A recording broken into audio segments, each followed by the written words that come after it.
ఇలాంటి మరిన్ని వీడియోల కోసం మా ఛానల్ని లైక్ చేయండి, సబ్స్క్రైబ్ చేయండి, బెల్ ఐకాన్ను యాక్టివేషన్ చేయండి. జగనే నాకు అందరికీ సంక్షేమ పథకాలు ఇచ్చాను, నేనే గెలుస్తాను అంటున్నావు. మరి కూటమి మేము గెలుస్తాం అంటున్నారు. ఎవరు గెలుస్తారు అనుకుంటున్నారు? కూటమే గెలుస్తుందా? బాబు గారు గెలుస్తారా? ఎందుకని జగన్ మంచి పథకాలు చేసి డబ్బులు ఇచ్చిండు కదా అందరికి. ఎక్కడ అభివృద్ధి చెందింది? ఎక్కడ ఇక ఏ నదులైనా ఎక్కడైనా పొలాలు కబ్జాలు ఇవన్నీ చేసింది కదా. వాడు ఎట్టగెళ్తారని కబ్జాలు చేసిందంటారా?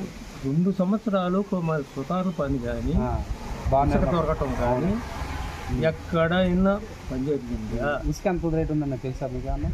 ఫస్ట్ 1500 టీడీపీ గవర్నమెంట్లో ట్రక్కు 5000 6000 కూడా అమ్మింది. ఇప్పుడు సామాన్య ప్రజలకు దొరకట్లేదు.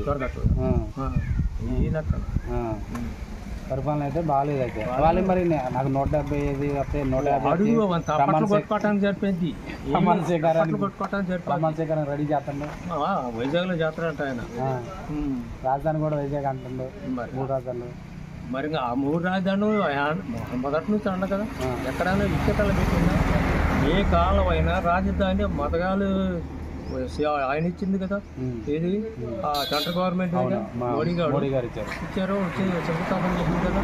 అక్కడ ఏమన్నా కట్టిందని కొనగొట్టింది అంతే. ఏంటి అంటే ఒక ప్రాంతం అభివృద్ధి చెందింది, నేను 3 చోట్ల అభివృద్ధి చేస్తాను. సెంటర్ ఒక ప్రాంతం ఏంటి? వైజాగ్ పెడితే సెంటర్ అయితే రాయలసీమలో ఎక్కడ ఉన్నారు? మొత్తానికి అయితే వాళ్ళు ఏదో చెప్పుకుంటున్నారు కానీ బాబే వస్తారు. ఎన్ని సీట్లు వస్తాయి అనుకుంటాను బాబుకి? 130 120 అనుకుంటున్నాం. మీ ఇంట్లో ఎన్ని ఓట్లు ఉన్నాయండి? ఇంట్లో ఎన్నో మా 4 ఉన్నాయి. 4 వేసారు అనుకున్నా. 4 వేసారా? 4 టీడీపీకి వేసారా? బాబు గారు చేసిన పరిపాలన, ఇప్పుడు చేసిన పరిపాలన ప్రజలు తెలుసుకున్నారంటారు ప్రజలు. రిజల్ట్ రేపు అదే విధంగా ఉంటుంది. అంతే ఉంటుంది. ఓకే అండి, థ్యాంక్ యూ.